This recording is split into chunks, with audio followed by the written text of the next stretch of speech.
예, 안녕하세요. 4월 11일 주일 아침이 밝았습니다. 오늘도 좋은 날씨, 이번 한 주간 좋은 날씨 가운데 이렇게 시작하게 되어서 참 감사하고요. 또 4월 이제 봄의 계절입니다. 은혜 가운데 오늘 예배가 드려지면 좋겠습니다. 같이 기도하심으로 4월 11일 밴쿠버 예수산길교회 예배를 시작하겠습니다. 우리의 도움은 천지를 지으신 여호와의 이름에 있도다. 아멘. 우리에게 참으로 아름다운 계절, 봄의 계절을 허락하여 주신 하나님께 감사와 찬양을 돌려드립니다. 또한 우리를 이렇게 아름다운 세계에 창조하시고 주님께서 주신 모든 것들 누리게 하시고 또 다스리며 이 세상 가운데 번성할 것을 명령하신 하나님, 주님께서 주신 은혜를 가지고 살아가는 모든 주의 백성들에게 그 모든 주님이 주신 특권을 누리게 하시고 또 감사하게 하시고 또 그 영광 가운데 이렇게 예배함으로 우리를 지으신 그 주님께 감사하며 찬양하는 저희들 되게 하여 주옵소서. 이 시간 우리 모든 예배에 저희들 모든 성도들 초대하여 주신 것 감사합니다. 주님 주신 은혜를 마음껏 표현하며 예배에 모든 마음을 드리는, 전심을 드리는 이 시간 되도록 도우시옵소서. 주님 말씀하여 주시고 하늘의 비밀한 것들 보여주실 때에 주님 우리 마음이 온전히 겸손하여서 주님 앞에 순종하며 나아가는 저희들 되게 하여 주옵소서. 감사하고 예수님 이름으로 기도합나이다. 아멘. 찬양 드리겠습니다.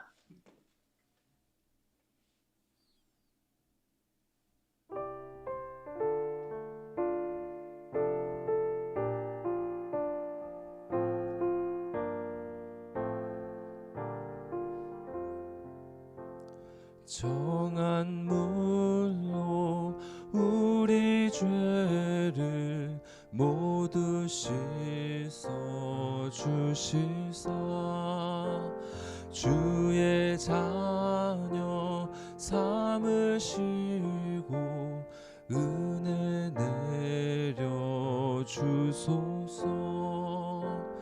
빛난 옷을 입히시고 사랑으로 채우며 주의 성령 임하시니 기쁨 넘치옵니다.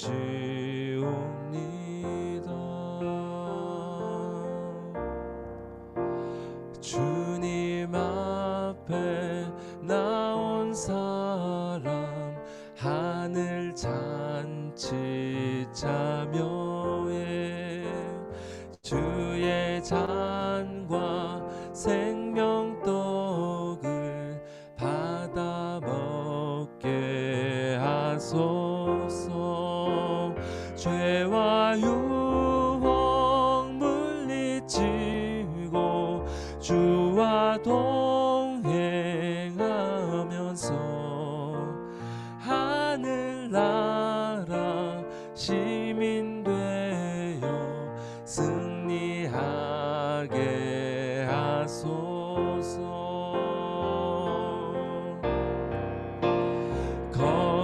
거룩하신 주의 뜻을 우리 알 수 없으나 주님 앞에 존귀 영광 찬양하게 하소서. 죄를 씻고 성령 받아 주님 앞에 나오며 사랑으로 우리들을 새로 빚어 주소서. 거룩하신 주의 뜻을, 거룩하신 주의 뜻을 우리 알 수 없으나 주님 앞에 존귀 영광 찬양하게 하소서. 죄를 씻고 성령 받아 주님 앞에 나오니 사랑으로 우리들을 새로 빚어 주소서. 죄를 씻고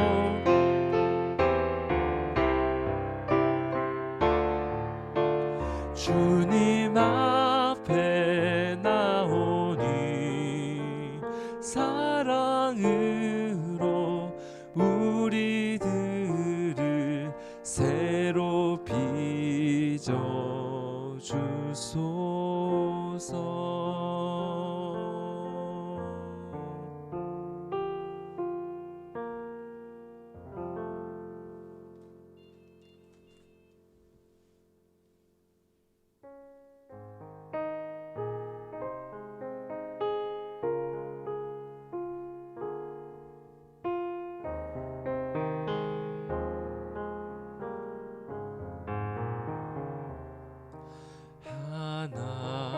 하나님은 왜 아들을 주시는 데까지 세상 사람 사랑하니 참 사랑이로다.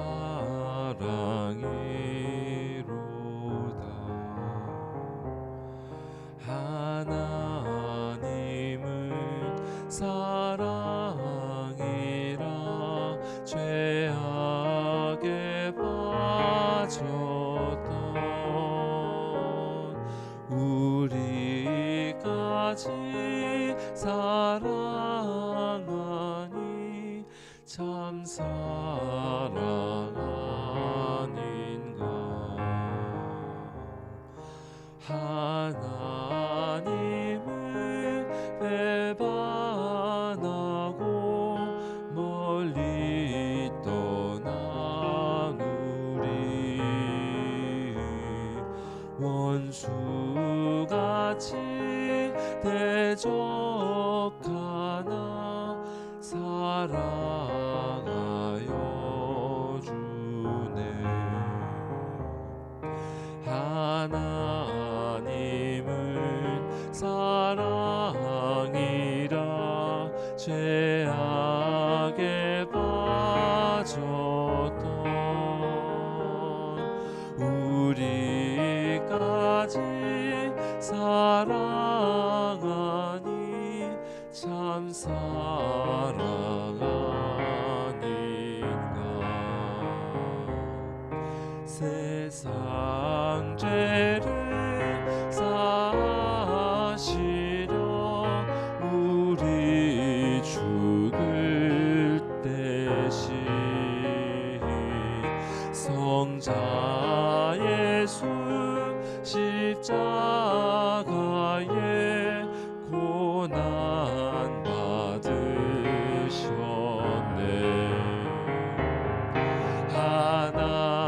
하나님은 사랑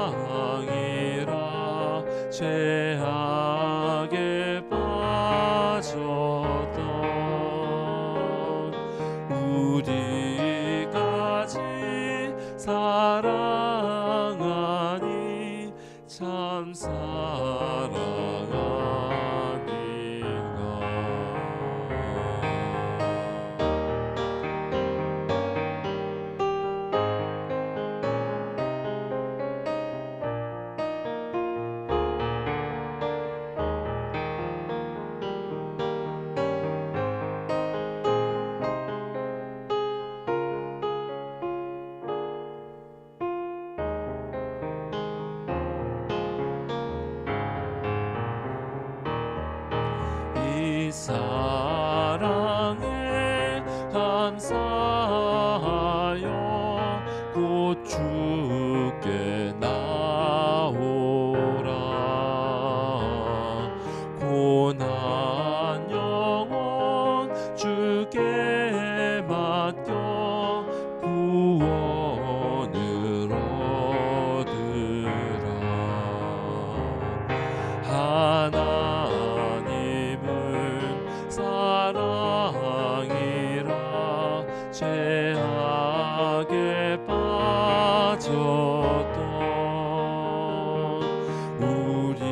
우리까지 사랑하니 참 사랑하니라. 하나님은 사랑이라. 하나님은 사랑이라 죄악에 빠졌던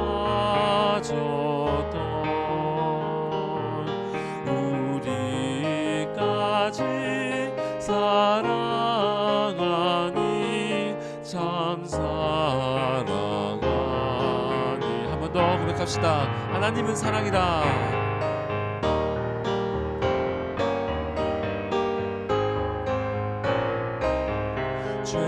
죄악에 빠졌던 우리까지 사랑하니 참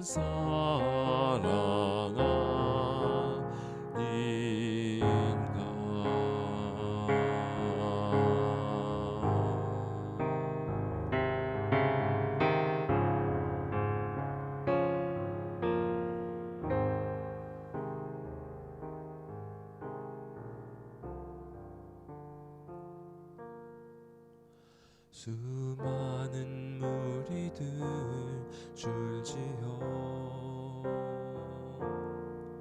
그분을 보기 위해 따르네. 평범한 목수이신 그분 앞에 모든 무릎이 꿇어 경배하네. 모든 문제들 하나하나 죽음까지도 힘을 잃고 생명의 근원 되신 예수 이름 앞에 모든 권세를 굴복하네.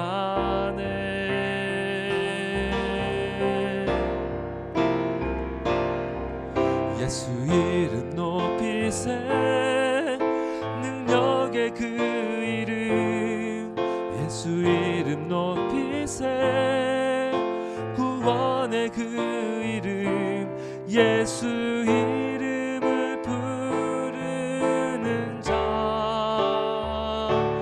예수 이름을 믿는 자.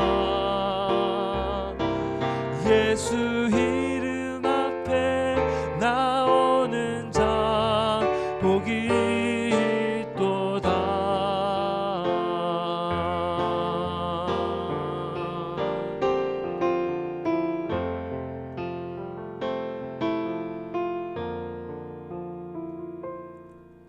나의 계획이 실패하고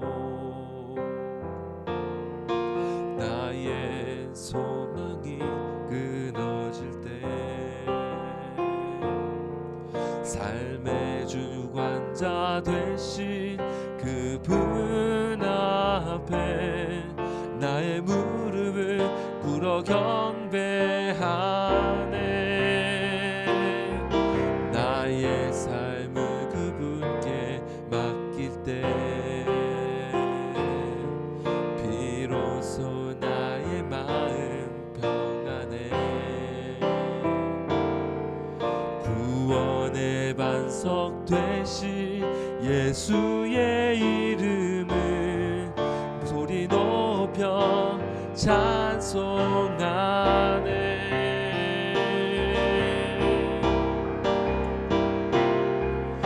예수 이름 높이세 능력의 그 이름 예수 이름 높이세 구원의 그 이름 예수 이름을 부르는 자 예수 이름을 믿는 자 예수 이름 앞에 나오는 자 복이 있도다. 나의 삶을 그분께 맡길 때 나에게 맡길 때 비로소 나의 마음 평안해 구원의 반석 되신 예수의 이름을 소리 높여 찬송하네.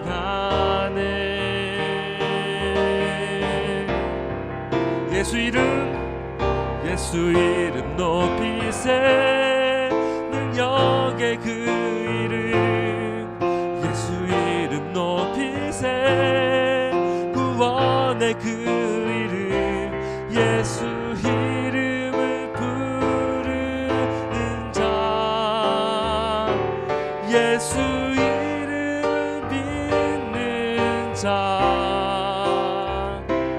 예수 이름 앞에 나오는 자 복이 있도다.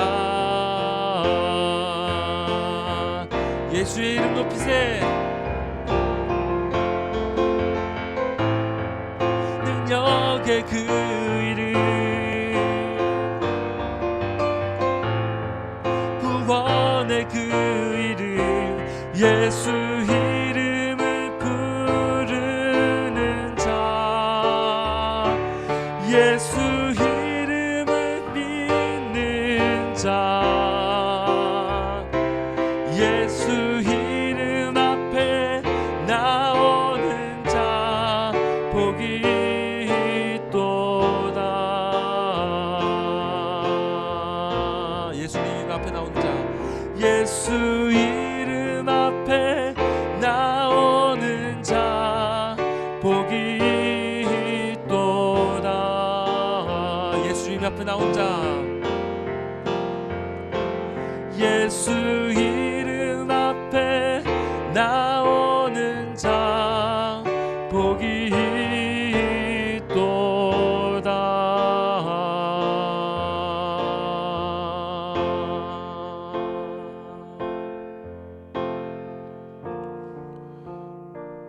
주님, 이 시간 우리에게 있는 모든 죄를 참회하고 우리가 주 앞에 나아갑니다. 주님, 우리의 죄를 깨끗게 하여 주시고 이 시간 주님의 말씀을 받을 수 있도록 우리의 마음을 기경하여 주시고 주님, 예배 가운데 뿌려지는 말씀의 씨앗을 통해서 이 시간 각자에게 필요한 큰 은혜 받을 수 있도록 주님, 우리의 마음을 준비시켜 주시옵소서.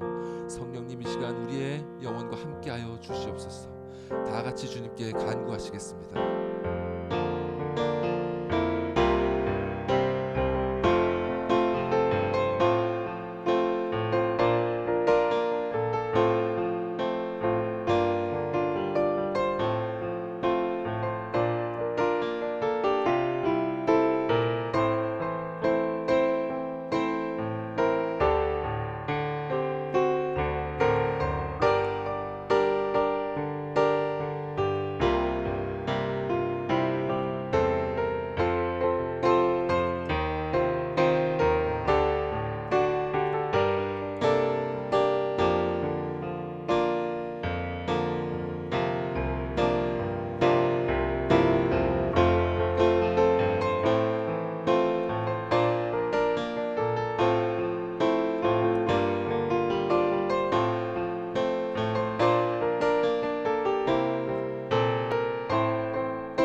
하늘에 계신 우리 아버지여, 이름이 거룩히 여김을 받으시오며 나라의 마옵시며 뜻이 하늘에서 이룬 것 같이 땅에서도 이루어지이다.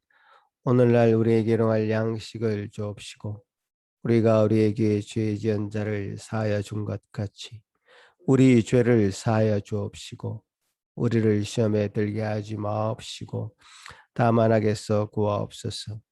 대개 나라와 권세와 영광이 아버지께 영원히 있사옵나이다. 아멘.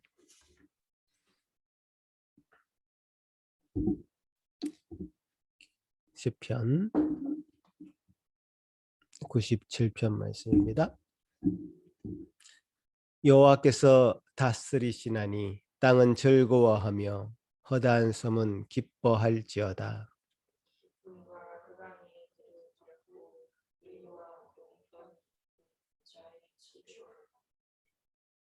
불이 그의 앞에서 나와 사방의 대적들을 불사르시는도다.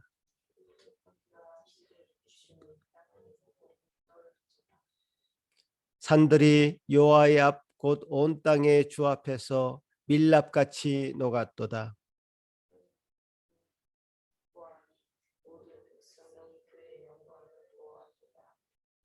조각한 신상을 섬기며 허무한 것으로 자랑하는 자는 다 수치를 당할 것이라.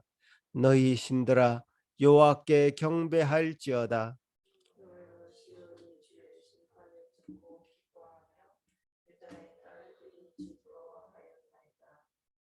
여호와여 주는 온 땅 위에 지존하시고 모든 신들보다 위에 계시니이다.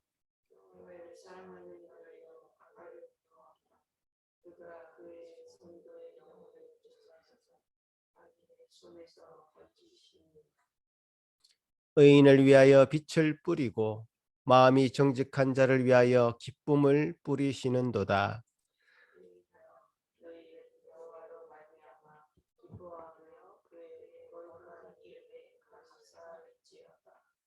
아멘.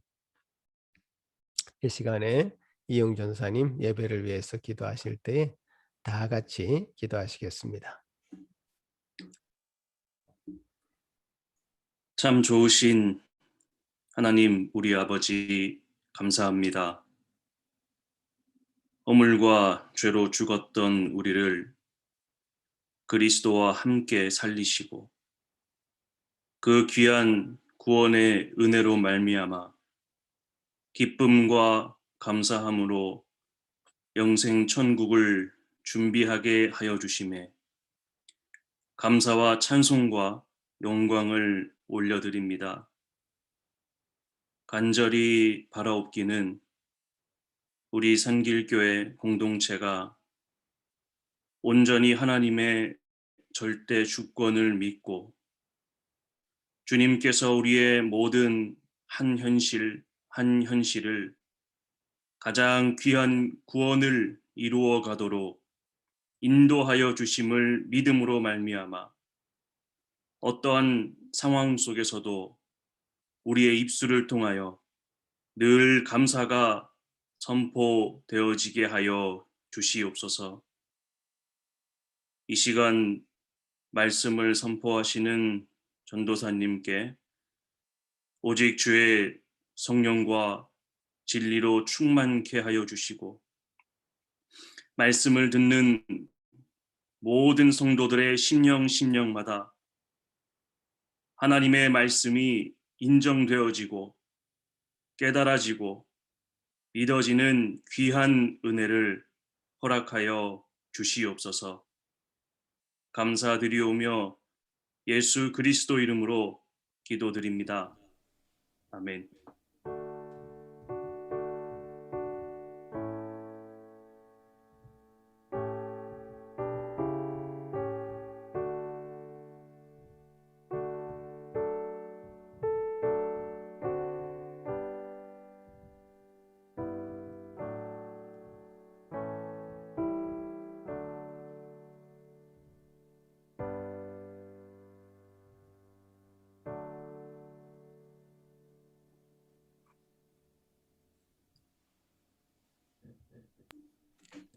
하나님 말씀은 요한복음 3장 18절에서 21절까지 말씀입니다.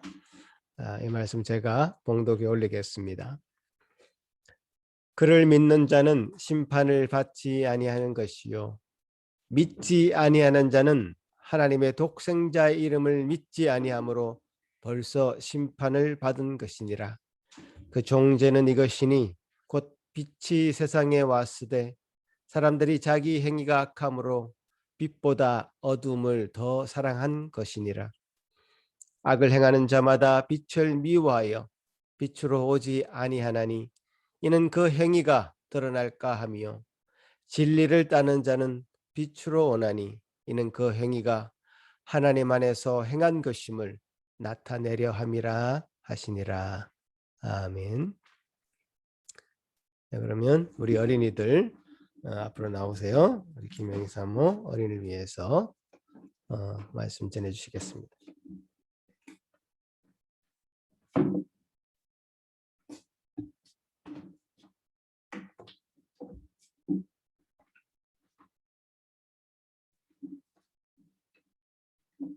자, 예수님은 부활하셨습니다. 우리 지난 주일에 특별히 부활주일로 또 우리 부활에 대한 말씀 나누었는데 지난주만 부활주일이 아니라 부활을 기념하는 매 주일이 부활을 기뻐하는 마음으로 예배드리면 좋겠습니다. 우리 지난주 설교 내용을 또 아이들이 그림을 그렸는데 한번 보면서 우리 지난주 말씀을 다시 기억하면 좋겠습니다. 자, 이거는 우리 수아가 그린 그림이에요. 그죠? 마리아와 또 제자들이 예수님께 드릴 향품을 가지고 온 그런 그림이고 천사가 돌무덤에서 서서 예수 그리스도가 부활하셨다라고 알려주는 정말 우리가 그 그림 속으로 들어가고 싶은 정말 생생한 그런 그림 수아에게 감사드립니다. 또 우리 다음 그림 볼까요? 다음 그림은 우리 주아가 그린 그림이에요. 주아라고 크게 이름 써져 있죠. 주아는 우리 킨더인데도 정말 말씀을 들은 대로 정말 잘 그리는 것 같아요. 그래서 예수님이 살아나셨고 무덤이 비어 있고 큰 돌무덤을 잘 그려주었어요. 또 우리 그 다음 그림은 우리 주원이가 그린 주원이 그림은 정말 살아있는 것 같기도 하고 좀 무시무시한 것 같기도 하고 그죠? 예수님의 몸에서 지금 빛이 나고 있는 것 보이시죠? 그래서 예수님이 누워 계신 게 아니라 서 계시고 예수님의 무덤은 비어져 있는 그런 그림 우리 주원이가 또 잘 그려주었습니다. 자, 마지막으로 우리 루다미가 그린 그림은 이게 뭡니까? 그죠? 무덤에 무덤보다 더 큰 손바닥, 그죠? 못자국, 그죠? 예수님의 무덤 비어져 있고 십자가도 있고 예수님의 손바닥이 저는 처음에 이게 나무인가 그랬어요. 자세히 보니까 그 못자국을 보니까 그죠? 그려져 있고 그 옆에 눈썹이 머리 위로 솟아있는 이거는 루다미래요. 루다미가 예수님의 그 못자국을 보고 깜짝 놀라서 예수님 과연 살아나셨구나 하고 입도 못 다무는 그런 그림, 정말 루다미의 캐릭터와 너무 꼭 닮은 그런 그림을 그렸어요. 이제 우리 오늘 말씀도 잘 듣고 또 우리 어린이들이 내가 무엇을 그려야 되겠다 하는 그런 마음으로 또 말씀을 들어도 좋을 것 같아요. 그래서 내가 예수님을 또 예수님의 말씀을 그림으로 표현해야겠다 그렇게 생각하면 될 것 같아요. 이 4번의 그림으로 그냥 우리가 부활절에 어떤 말씀을 나누었는지가 우리 성도님들께도 확실하게 잘 전달되었을 것 같아요. 자, 오늘도 우리 똑바로 앉아서 말씀을 잘 배웠으면 좋겠어요. 오늘 말씀은 우리 몇 주 전에 했던 예수님을 밤중에 찾아온 유대인의 지도자이면서 무엇보다도 성경 말씀을 가르치는 그 바리새인 중에 한 사람인 밤중에 예수님을 찾아왔던 그 사람의 이름이 뭐였죠? 맞아요. 니고데모였어요. 그 니고데모의 말씀을 이제 이어서 말씀드릴 거예요. 니고데모는 정말 깜깜한 밤중에 예수님을 찾아왔어요. 왜냐하면 그 마음 중심에 정말 궁금한 게 있었거든요. 예수님께서 행하신 이 기적들이 과연 무엇일까 하는 그 궁금함을 가지고 사람들이 보지 않는 시간에 예수님께 찾아왔어요. 그때 예수님께서는 니고데모야, 물과 성령으로 거듭나지 않으면 하나님 나라를 볼 수도 없단다 라고 말씀하시자 니고데모는 정말 우스운 질문을 하죠. 어떻게 사람이 두 번이나 다시 태어난단 말이에요? 예수님, 그러면 제가 엄마 뱃속에 다시 들어갔다가 나오는 거예요? 하고 정말 잘 모르는 자기 마음을 예수님께 질문으로 말씀드렸어요. 그때 예수님께서는 물과 성령으로 거듭나지 않으면 하나님 나라를 볼 수 없다라고 말씀하시자 니고데모는 정말 이게 무슨 말씀인지 알 수가 없었어요. 우리 어린이들은 이제 알 수 있잖아요. 물로 거듭난다는 거는 우리 그때 그림 생각나죠? 다시 볼까요?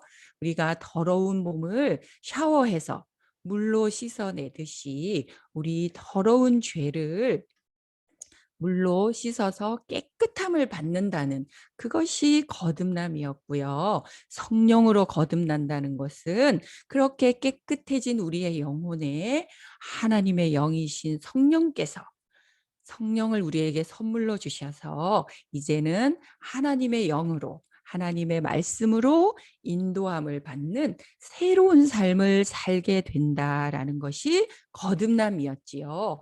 그때 니고데모는 정말 궁금했어요. 어떻게 이런 일이 가능하죠? 그랬을 때 예수님은 바람으로 말씀하셨어요. 니고데모야, 바람이 있다는 거 알지? 알아요. 근데 바람이 보이니? 바람이 어디서 시작해서 어디로 가는지 너는 알 수 있니? 아니요, 잘 모르는데요. 맞아. 그러나 바람이 있다는 거는 모든 아이들도 알고 어른들도 알지. 그런 것처럼 거듭남은 우리 눈에는 보이지는 않지만 바람이 확실히 있는 것처럼 그때 은재 누나가 들고 있던 우산이 확 뒤집히는 그 바닷가의 그림 우리 어린이들 다 기억하고 있을 거예요. 그런 것처럼 바람이 있는 것처럼 거듭남도 확실하게 있는 것이지 라고 말씀하셨어요. 그런데 어떻게 죄사함을 받고 어떻게 성령으로 우리가 다시 거듭나는 거죠? 했을 때 예수님께서는 정말 유명한 말씀을 니고데모에게 하신 거죠. 하나님이 세상을 이처럼 사랑하사 독생자를 주셨으니 이는 저를 믿는 자마다 멸망하지 않고 영생을 얻느니라 라고 이 귀한 말씀을 니고데모에게 하신 거예요. 그러면서 또 우리 그 그림 생각날 거예요. 불뱀으로 우리가 죽을 수밖에 없었을 때 원망하고 불평하고 하나님이 우리한테 해준 게 뭔데요? 라고 말하던 그 이스라엘 백성들, 불뱀으로 죽을 수밖에 없던 그 백성들에게 어떻게 그 사람들이 다시 살아났죠? 약을 발라서? 성경책을 많이 읽어서? 물을 마셔서? 어떻게 살아났지? 맞아요. 우리가 그렸던 그림도 생각나죠? 큰 나무에 노뱀이 달린 것을 쳐다볼 때 살아났지요. 자, 니고데모에게도 예수님이 노뱀을 말씀하시고요. 또 우리 그때 봤던 그 그림도 한번 보여주세요. 이 노뱀 이야기도 니고데모에게 예수님이 하신 말씀이고요. 또 우리 또 그 다음 그림을 보여주시면 맞아요. 이 그림도 생각나죠? 높이 달린 노뱀.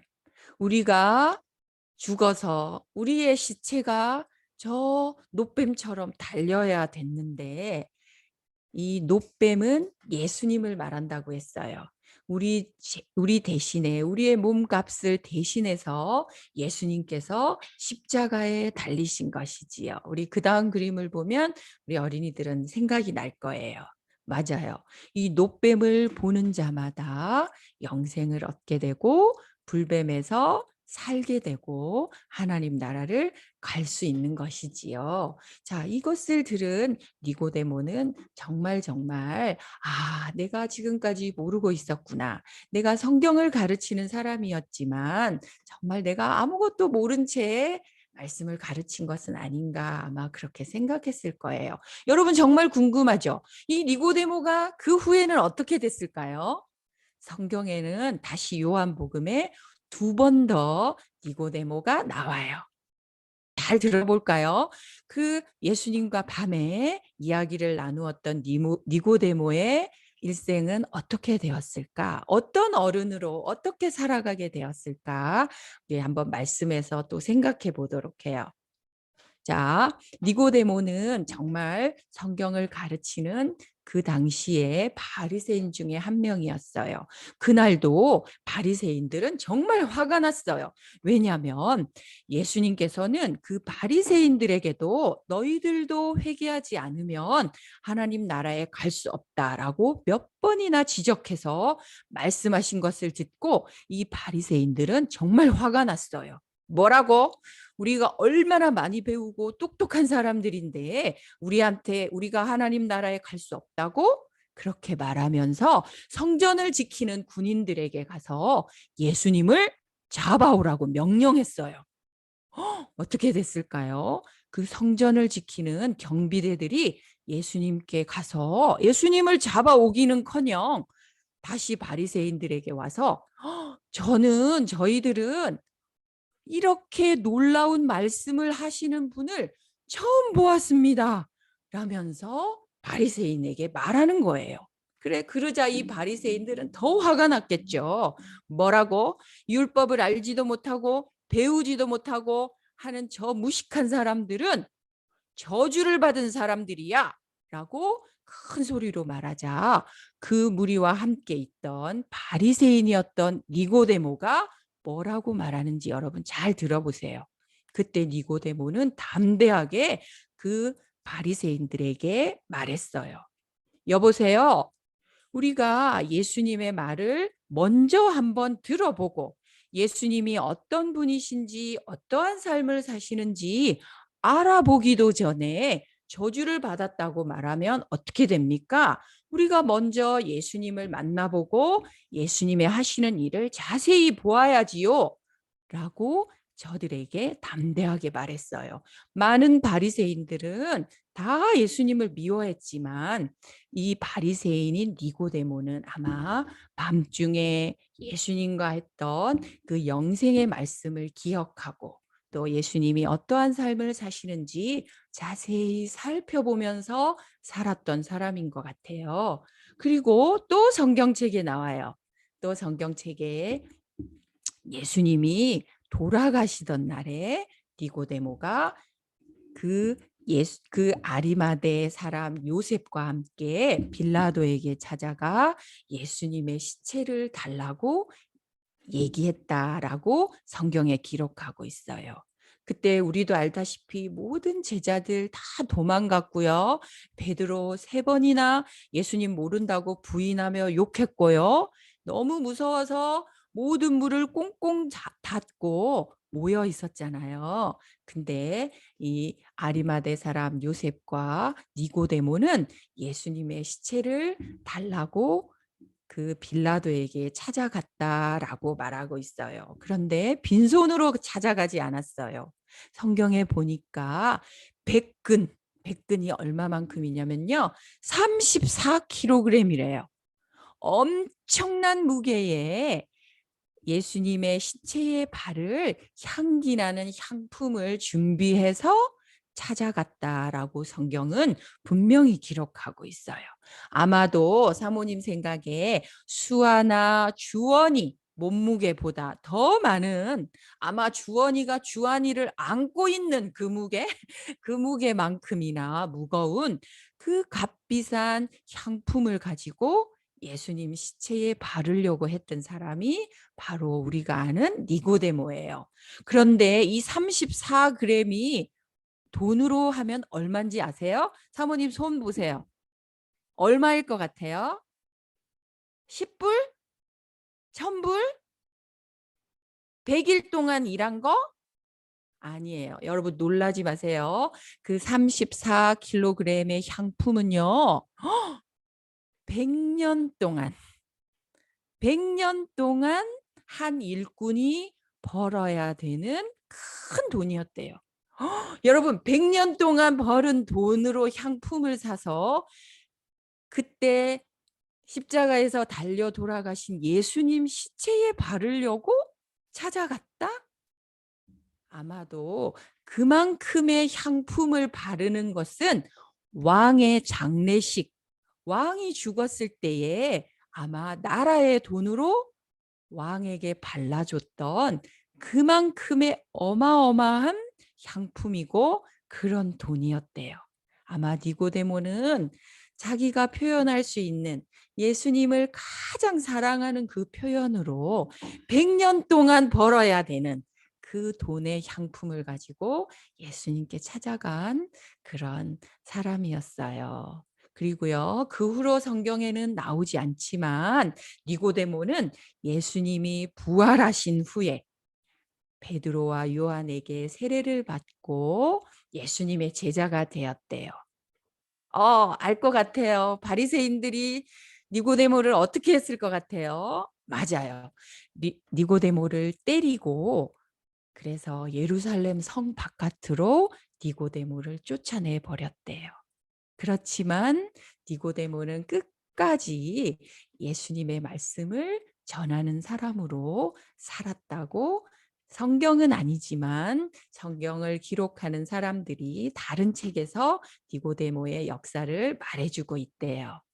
자, 우리 어린이 여러분, 우리 니고데모가 정말 거듭남이 무엇인지 몰랐잖아요. 엄마 뱃속에 들어가야 하나요? 라고 말했던 우리와 같이 정말 잘 모르는 사람이 성경을 가르치고 있었지만 예수님을 찾아와 물과 성령으로 죄사함을 받고 또 성령으로 살아간다. 그 사람이 하나님 나라에 간다. 거듭나는 사람은 우리의 힘으로도 아니고요. 하나님으로부터 시작된 그 거듭남이 그 거듭남으로 말미암아 악을 미워하고 의를 사랑하고 예수님의 말씀을 날마다 묵상하고 지키려고 노력하고 예수님처럼 살다가 갈 때에 하늘나라에 가게 되는 것이지요. 자, 우리 이제 다 같이 기도하겠습니다. 오늘 사모님이 여러 가지 말씀 나누었지만 우리 어린이들 난 이 부분을 또 그림으로 한번 그려봐야지 하는 그런 마음으로 또 일주일 동안 말씀 나누고 그리고 또 사모님 만나서 얘기했으면 좋겠어요. 자, 이제 우리 같이 기도하겠습니다.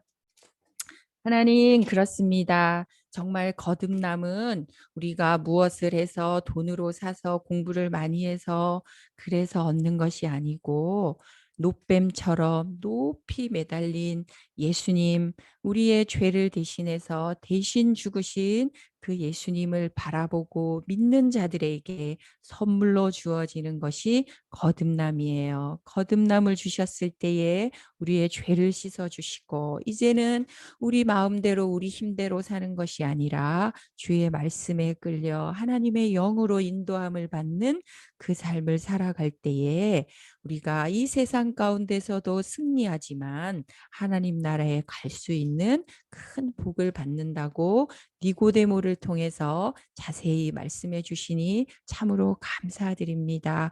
니고데모의 그 바뀐 삶을 볼 때에 저희들도 우리 어린이들도 또 예수님 통해서 정말 하나님의 사람으로 변화될 것을 기대하며 살아가는 우리 멋진 예수산길교회 어린이들 다 되게 해주세요. 그래서 우리를 만나는 모든 사람들에게 예수님의 향기를 전하고 예수님의 살아있는 복음을 전하는 니고데모와 같은 삶을 우리도 살아갈 수 있도록 하나님 도와주세요. 또 일주일 동안 말씀 생각하며 그림 그리고 학교에서 집에서 생활할 때에 예수님으로 말미암아 내가 다시 태어났다 하는 그 믿음 가지고 살아가는 우리 어린이들 다 되게 해주세요. 예배 끝날 때까지 잘 집중하여 말씀 잘 듣는 우리 어린이들 되기를 원합니다. 감사드리며 예수님의 이름으로 기도드립니다. 아멘.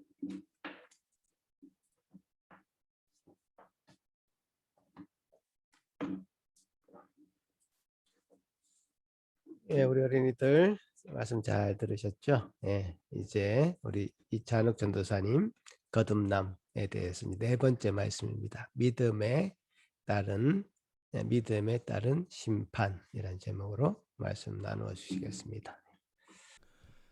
예, 다 같이 기도하시겠습니다.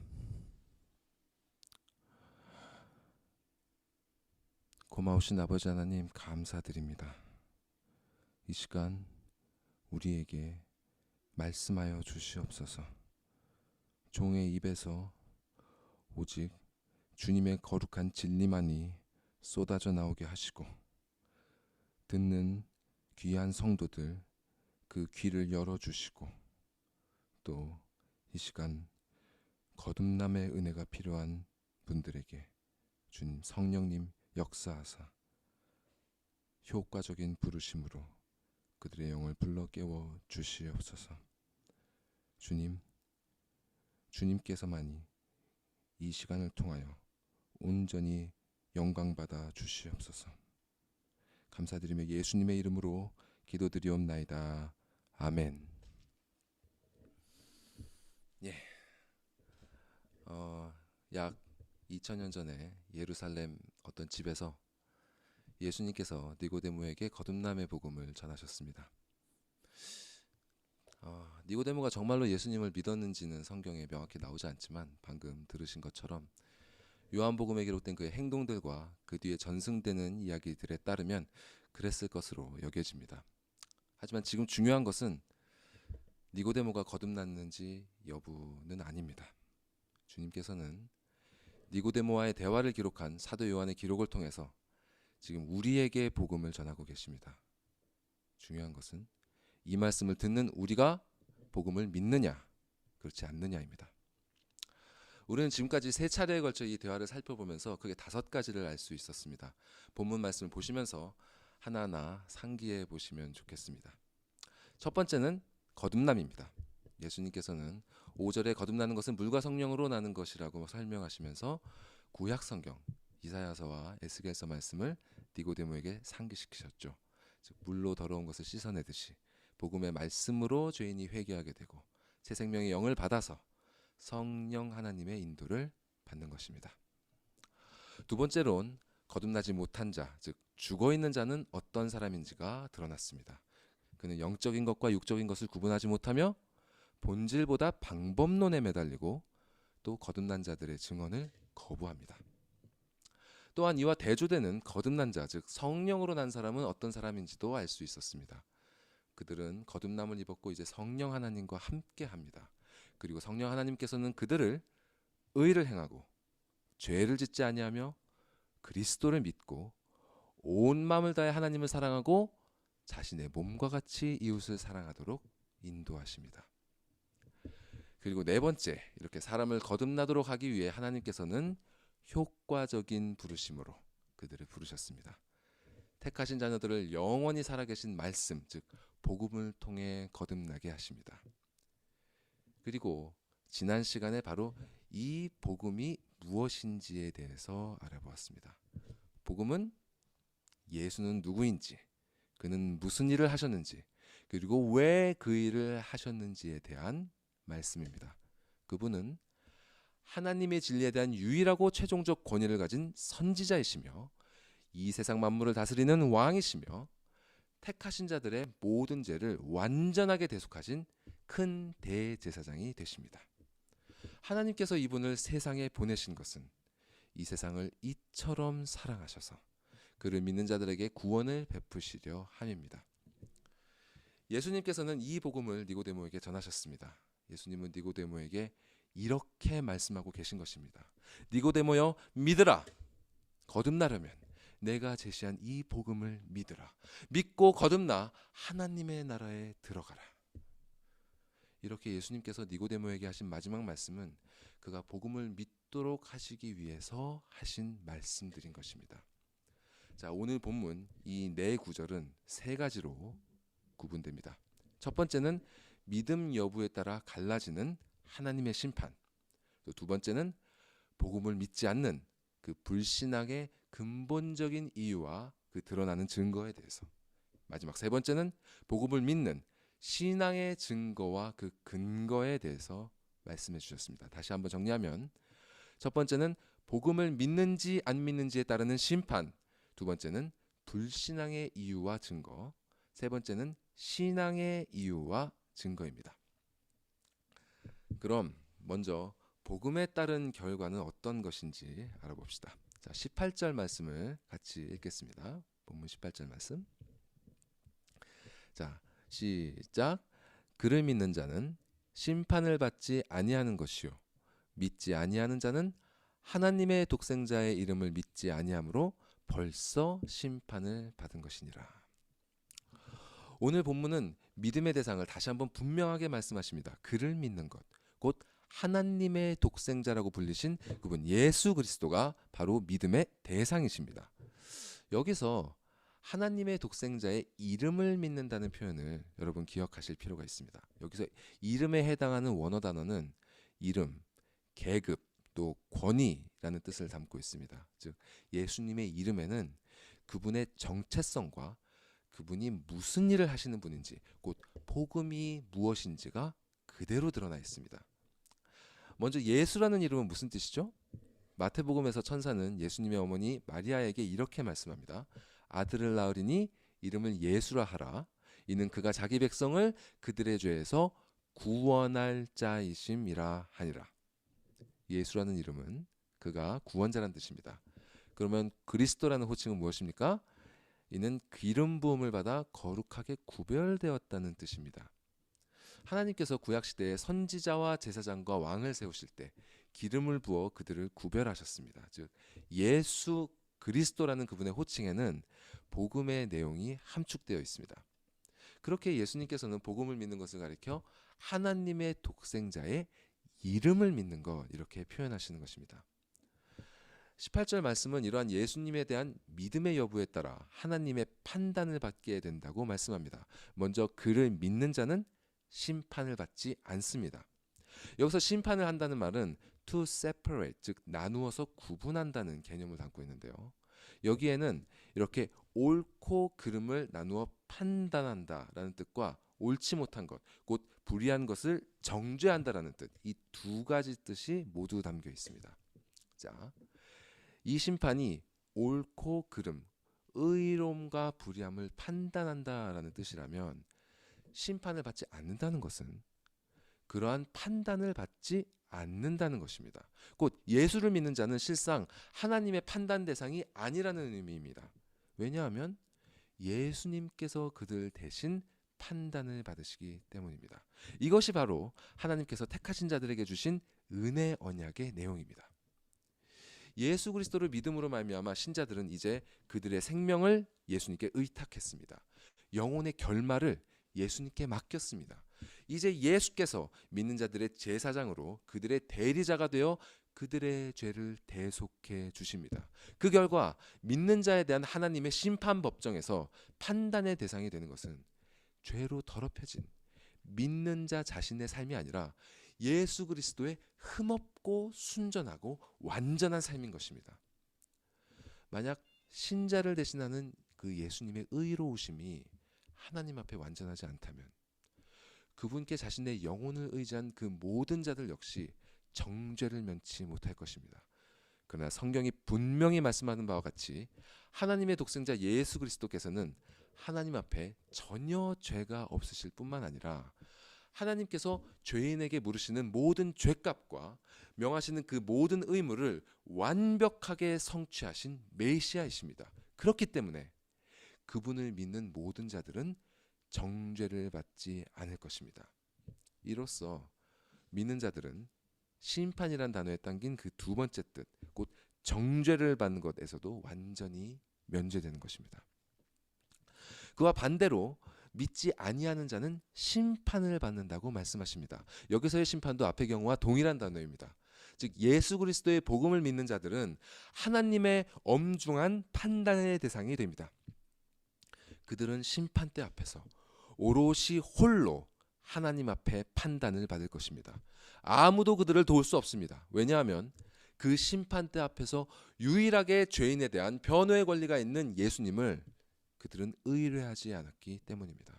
그렇기 때문에 그들은 하나님의 거룩하심 앞에 온갖 죄로 더럽혀진 죄인의 신분으로 설 수밖에 없습니다. 결국 그들은 심판의 두 번째 의미 곧 정죄를 면치 못할 것입니다. 그런데 이 18절 말씀에서 우리가 간과할 수 없는 표현이 또 하나 있습니다. 바로 믿지 않는 자는 복음을 믿지 아니함으로 벌써 심판을 받은 것이라는 표현입니다. 보통 하나님의 심판은 삶이 끝난 이후에 오는 것으로 흔히 생각하죠. 하지만 본문의 예수님의 말씀은 심판이 꼭 미래에만 이루어지는 것이 아님을 우리에게 알려줍니다. 앞서 그를 믿는 자는 심판을 받지 아니한다라고 했을 때 심판을 받지 않는다는 단어도 미래가 아니라 현재 시제로 되어 있습니다.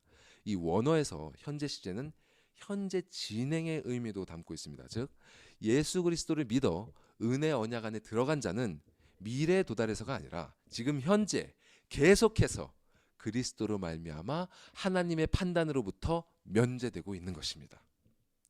그리고 그 다음에 믿지 않는 자가 벌써 심판을 받은 것이다 라는 단어는 완료 시제로 되어 있습니다. 원어에서 완료 시제는요, 과거의 사건으로 인해 영향을 받은 현재 상태를 표현합니다. 다시 말해 그들은 과거 어느 시점에 믿음으로 은혜 언약에 들어오지 않았기 때문에 지금까지 계속해서 하나님의 판단을 받고 있는 것입니다. 이러한 하나님의 판단으로 말미암아 그들은 벌써 이 세상에서 정죄를 받고 죄의 형벌을 치르고 있습니다. 어떤 형벌을 받고 있을까요? 성경에서 이 세상에서 받는 죄의 형벌에 대해 그 양심의 가책과 같은 내적인 형벌로부터 질병에 걸리고 인간관계가 망가지고 재산과 나라를 빼앗기는 그런 외적인 형벌까지 여러 가지를 이야기합니다. 그리고 그 최종적인 형벌은 사망이라고 말씀합니다. 즉 이 모든 것을 포함해서 그 죽음 자체도 바로 죄의 형벌인 것입니다. 그런데 오늘 본문에 나타난 형벌은 사실 죽음보다 더욱 치명적인 것입니다. 그것은 바로 하나님의 독생자의 이름을 믿지 않는 것, 즉 불신앙의 형벌입니다. 복음을 믿지 않는 것 자체가 바로 하나님의 심판이라는 것입니다. 먼저 불신앙의 형벌에 대해 말씀드리기 전에 예수를 믿지 않는 것이 왜 죄가 되는지 이해가지 않는 분들을 위해 간략히 말씀드리겠습니다. 예수 그리스도는 하나님께서 인간에게 주신 가장 큰 사랑의 표현입니다. 그 사랑은 마치 죄의 유혹에 눈이 멀어 멸망의 골짜기로 미친 듯이 달려가는 그 자식을 멈추기 위해 자신의 목숨을 버릴 각오로 그 앞에 뛰어드는 그 부모의 몸짓과 같은 것입니다. 십자가에 못 박혀 모든 피와 물을 쏟아내신 그 몸으로 그리스도께서는 멸망으로 치닫는 그 죄인의 앞을 막으셨습니다. 불신앙은 그러한 사랑의 몸짓을 거부하는 것입니다. 일반적으로 그리스도인들은 이러한 불신앙을 죄로 이해합니다. 그리고 이런 불신앙으로 말미암은 정죄와 죽음을 그에 따른 형벌이라고 생각합니다. 그러나 성경은 여러 곳에서 이 불신앙 자체가 바로 죄인 동시에 형벌이라고 가르칩니다. 이를 이해하기 위해서 데살로니가 후서 2장 말씀을 잠시 살펴보겠습니다. 데살로니가 후서 2장 9절에서 12절 말씀입니다. 다 같이 읽어보겠습니다. 시작. 악한 자의 나타남은 사탄의 활동을 따라 모든 능력과 표적과 거짓 기적과 불의의 모든 속임으로 멸망하는 자들에게 있으리니 이는 그들이 진리의 사랑을 받지 아니하여 구원을 받지 못함이라. 이러므로 하나님이 미혹의 역사를 그들에게 보내사 거짓 것을 믿게 하심은 진리를 믿지 않고 불의를 좋아하는 모든 자들로 하여금 심판을 받게 하려 하심이라. 이 말씀에서 악한 자들은 왜 멸망합니까? 10절에 그들이 진리의 사랑을 받지 않았기 때문입니다. 그래서 하나님께서는 어떤 형벌을 그들에게 내리십니까? 11절에 미혹의 역사를 허락하셔서 그들이 거짓을 믿도록 내버려 두십니다. 이러한 하나님의 심판이 불의하게 느껴지십니까? 여러분, 악한 자들이 심판을 받는 원인은 오롯이 그들에게 있음을 기억하십시오. 진리의 사랑, 곧 독생자 그리스도의 사랑을 거부한 것은 그들입니다. 오래 참으시는 그 사랑, 피 흘리며 붙잡으시는 그 사랑을 저버리고 끝까지 불의를 좋아하며 따른 것은 바로 그들입니다. 이러한 자들에게 하나님께서는 마침내 공의로운 심판을 내리십니다. 그것이 바로 그들로 하여금 그들이 그토록 좋아하는 불의와 거짓에 계속해서 내버려 두시는 것입니다. 이것은 실로 두려운 형벌이 아닐 수 없습니다. 아직 그리스도의 복음을 받아들이지 않은 분들은 이러한 불신앙의 상태가 얼마나 두려운 것인지 깨달으시기 바랍니다. 성경에서 그리스도를 거부하는 불신앙은 용서받을 수 없는 죄로 취급됩니다. 불신앙 가운데 있다는 것은 거듭나지 못했다는 뜻입니다. 거듭나지 못했다는 것은 그 영이 실은 죽어있는 상태와 같다는 뜻입니다. 이러한 상태가 끝까지 계속 지속된다면 현재 받고 있는 형벌에 더하여 이 삶이 다한 후에 오게 될 최종 심판의 형벌을 면치 못할 것입니다. 그렇다면 왜 세상 사람들은 복음을 믿지 않을까요? 왜 그들은 그리스도로 표현된 하나님의 사랑을 받지 않는 것일까요? 잠시 오늘 본문 이전에 돌아가 요한복음 3장 14절 말씀에 인용된 노뱀 사건을 여러분 기억해 보시겠습니다. 하나님께 반역함으로 말미암아 불뱀이라는 심판을 받게 된 이스라엘에게 주어진 유일한 구원의 길은 바로 장대 위에 높이 메어 달린 노뱀을 바라보는 것이었습니다. 즉 예수를 믿는 것은 장대에 달린 노뱀을 바라보는 것과 같습니다. 그저 눈을 들어 그것을 보기만 하면 되는 것입니다. 여기서 여러분 어떤 생각이 드십니까? 너무 쉬운 건 아닙니까? 예전에 사모님께서 우리 아이들에게도 설명하셨던 것처럼 그것을 보기만 하면 구원을 얻는 것입니다. 장대의 노뱀을 높이 매단 이유는 그 어디에서나, 그 진영 어디에서나 그것을 쉽게 바라볼 수 있도록 그렇게 한 것입니다. 그렇기에 그 누구도 이 일은 너무 어려워서 나는 할 수 없어 라고 말할 수 없습니다. 성경은 이를 가리켜 값을 지불하지 않는 것으로 표현합니다. 이사야서 55장 1절 말씀은 이렇게 말씀합니다. 이사야서 55장 1절 말씀 다 같이 읽어보겠습니다. 시작. 오호라 너희 모든 목마른 자들아 물로 나아오라. 돈 없는 자도 오라. 너희는 와서 사 먹되 돈 없이 값 없이 와서 포도주와 젖을 사라. 이것은 무료입니다. 어떤 값도 치를 필요가 없습니다. 그렇기 때문에 믿음은 공로가 인정되는 행위가 아닙니다. 이것 자체가 거저받는 것이기 때문에 그 어떤 공로도 인정될 수 없는 것입니다. 이렇게 성경은 믿음을 쉬운 것으로 말씀합니다. 그러나 여러분, 실상 믿음은 그렇게 쉬운 것이 아닙니다. 사람들은 쉽게 복음을 믿지 못합니다. 왜 그럴까요? 그 이유는 대략 세 가지를 꼽을 수 있습니다. 첫 번째, 믿음의 요구가 사람의 이성과 지평의 한계를 넘어서기 때문입니다. 여러분, 뱀이 여러분을 물었다고 상상해 보십시오. 어떻게 됩니까? 그 사람은 깜짝 놀라 본능적으로 뱀을 떼어내기 위해 애를 쓸 것입니다. 그리고 뱀을 떼어낸 후에 뱀이 문 상처가 어떤지 들여다볼 것입니다. 그는 그의 시선을 그 뱀과 그 상처로부터 떼기 어려울 것입니다. 다행스럽게도 그가 놀라움과 두려움으로 그 정신이 압도되지 않았다면 그의 이성은 다급히 해결책을 생각할 것입니다. 먼저 돌을 던지든지 나뭇가지를 휘두르든지 손에 잡히는 무엇이든지 휘둘러 뱀을 쫓아내야 합니다. 그리고 이 성경에 나오는 불뱀은 독이 있는 뱀이기 때문에 빨리 상처로부터 독을 빨아내야 합니다. 그리고 독이 몸에 퍼지지 않도록 상처 주위를 묶어야 합니다. 그 다음에 상처를 소독하고 약을 발라야 합니다. 그의 시선은 그의 다급한 그 이성의 명령을 따라 정신없이 움직일 것입니다. 그런데 하나님께서는 뱀이나 뱀에 물린 상처로부터 눈을 돌리라고 하십니다. 눈을 돌려 나무에 달린 노뱀을 바라보라고 하십니다. 뱀을 쫓아내고 상처를 나름의 방법으로 조치한 다음에 그렇게 하라고 하신 것이 아닙니다. 그분은 뱀을 쫓아주지 않으셨습니다. 옆에 여전히 뱀이 있는데도 그렇게 하라고 하십니다. 상처에 독이 스며들고 있는데도 그렇게 하라고 하십니다. 그것이 살 길이라고 하십니다.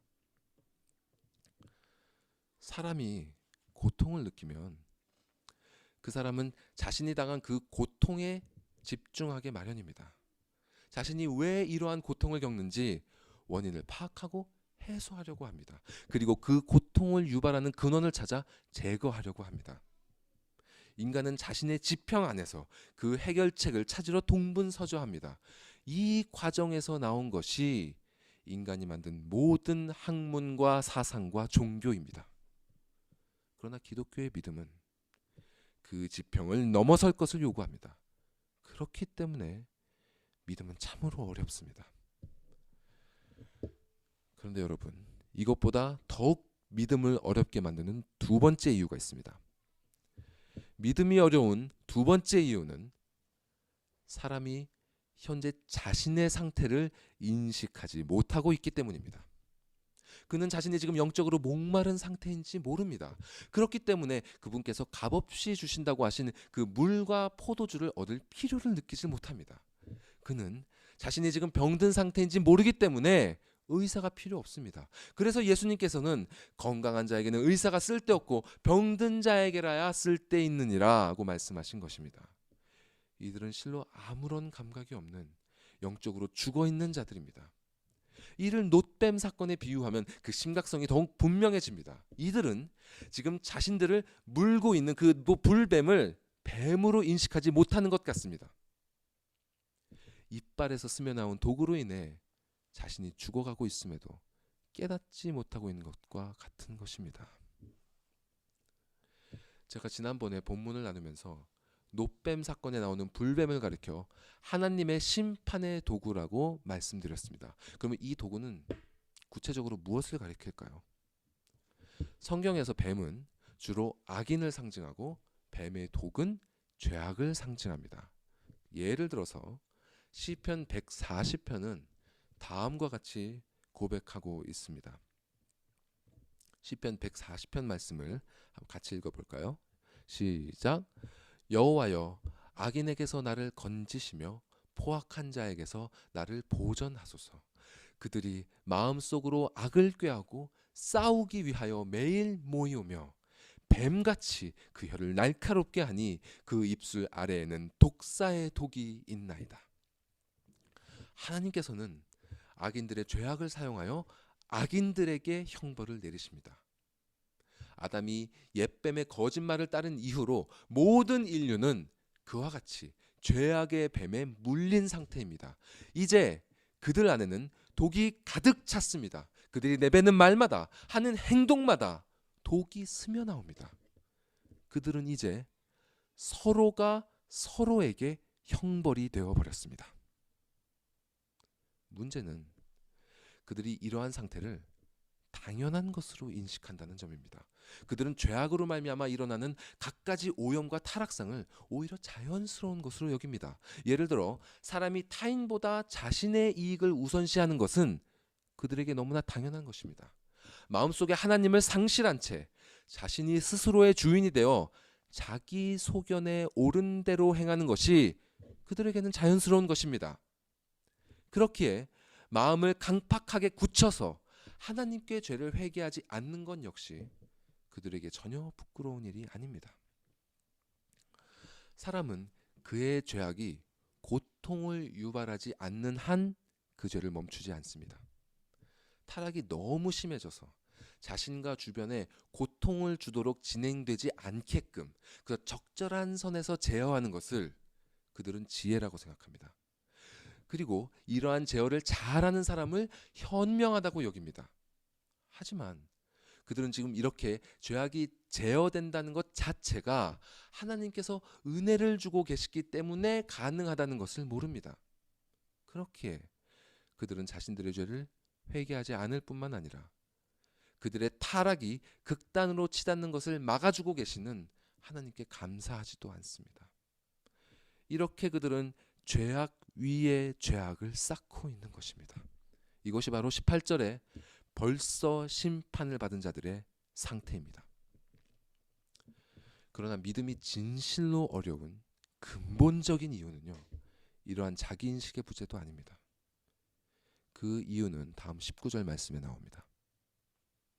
그럼 19절 말씀을 함께 읽어봅시다. 시작. 그 정죄는 이것이니 곧 빛이 세상에 왔을 때 사람들이 자기 행위가 악함으로 빛보다 어둠을 더 사랑한 것이니라. 그 정죄는 이것이니, 이 번역에서는 잘 느껴지지 않지만 이 말씀은요, 심판 법정에서 내려지는 하나님의 엄중한 판결문입니다. 영어 성경은 원문을 이렇게 번역합니다. This is the verdict. This is the verdict. 이것이 판결이다. 이것이 바로 불신자에 대한 하나님의 판정이다. 자, 어떻게 판정하시는지 살펴봅시다. 빛이 세상에 왔을 때, 여기서 빛은 예수님입니다. 예수께서 이 세상에 지금 와 계심에, 죄인들을 하나님께 인도하는 길이요 진리요 생명이신 분이 지금 이 세상에 오셔서 친히 복음을 전파하고 계신다는 뜻입니다. 이는 물론 예수님이 오시기 전이나 이후나 마찬가지입니다. 그분이 오시기 전에도 하나님께서는 여러 가지 모양으로 당신의 뜻을 계시하셨습니다. 그리고 그분이 떠나신 이후에도 성령께서는 말씀을 통해 복음을 전파하고 계십니다. 빛은 그때나 지금이나 이미 세상에 와 있습니다. 그런데 어떤 일이 일어났습니까? 사람들이 자기 행위가 악함으로 빛보다 어둠을 더 사랑한 것이니라. 이것이 불신자들에 대한, 그들의 영혼에 대한 하나님의 판단입니다.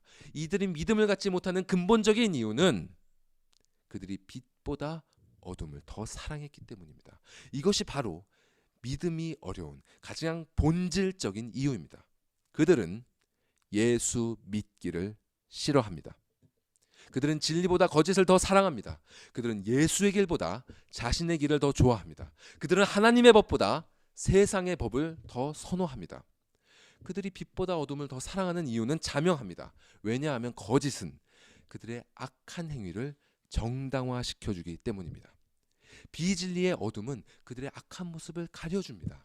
거짓은 그들의 행동이 가져다주는 그 유익한 효과들을 내세우면서 그들의 이기적인 의도는 감추어 버립니다. 그렇기 때문에 그들은 빛으로 오지 않습니다. 그들은 예수를 믿지 않습니다.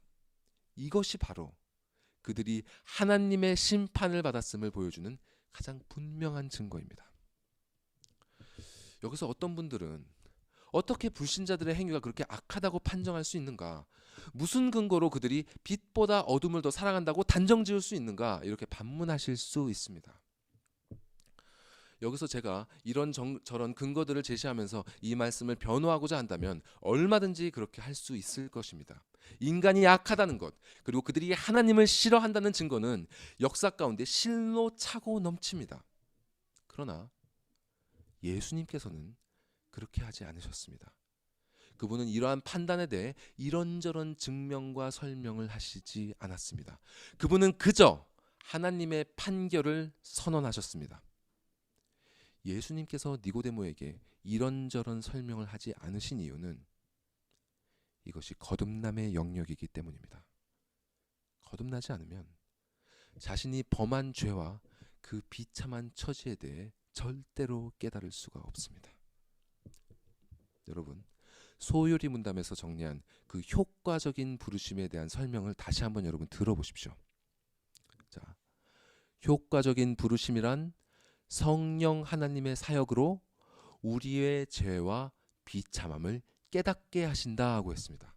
성령께서 죄인을 부르실 때 가장 먼저 하시는 일은 그의 죄와 비참함을 깨닫게 하시는 일입니다. 이렇게 성령께서 깨닫게 하지 않으시면 사람은 절대로 자신의 죄와 비참함에 대해 참되게 깨달을 수 없습니다. 그렇기 때문에 예수님께서는 지금 하나님의 법정에서 일어나는 심판의 말씀을 그저 단호하게 선언하고 계신 것입니다. 그럼 이 심판의 말씀을 계속 살펴보겠습니다. 20절 말씀입니다. 20절 말씀.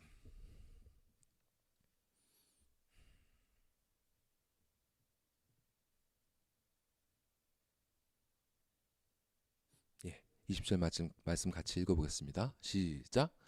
악을 행하는 자마다 빛을 미워하여 빛으로 오지 아니하나니 이는 그 행위가 드러날까 함이요.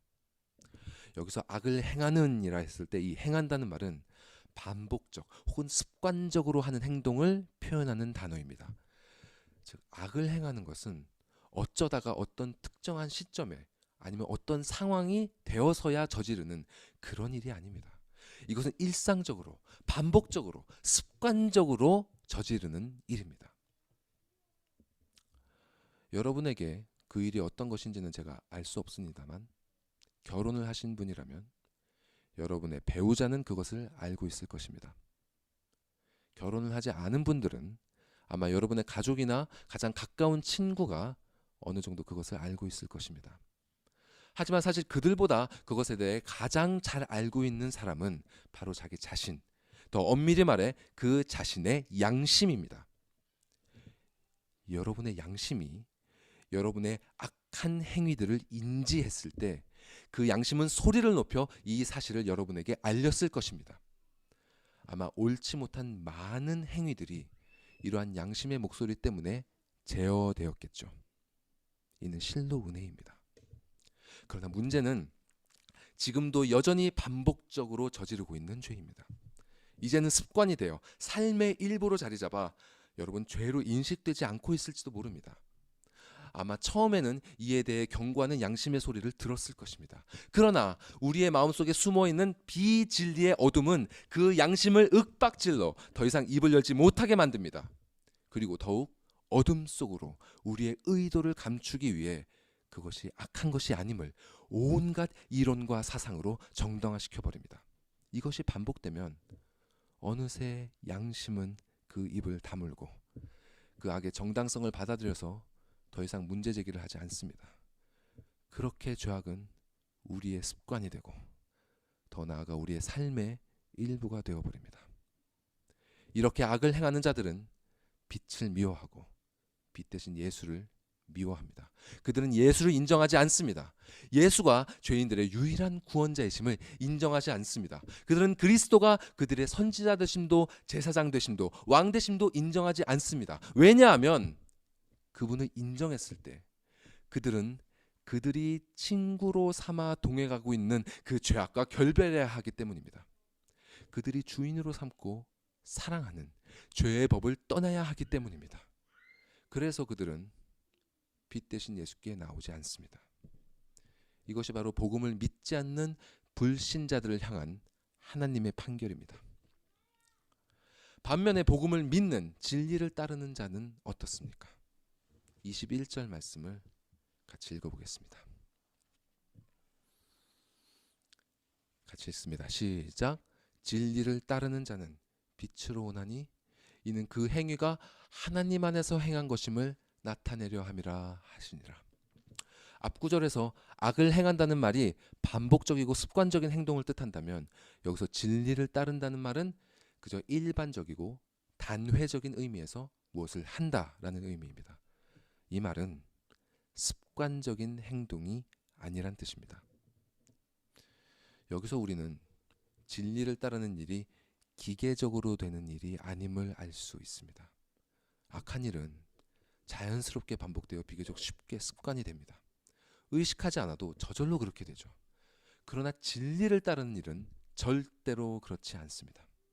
거듭난 사람이라 할지라도 저절로 진리를 따라 행할 수 없습니다.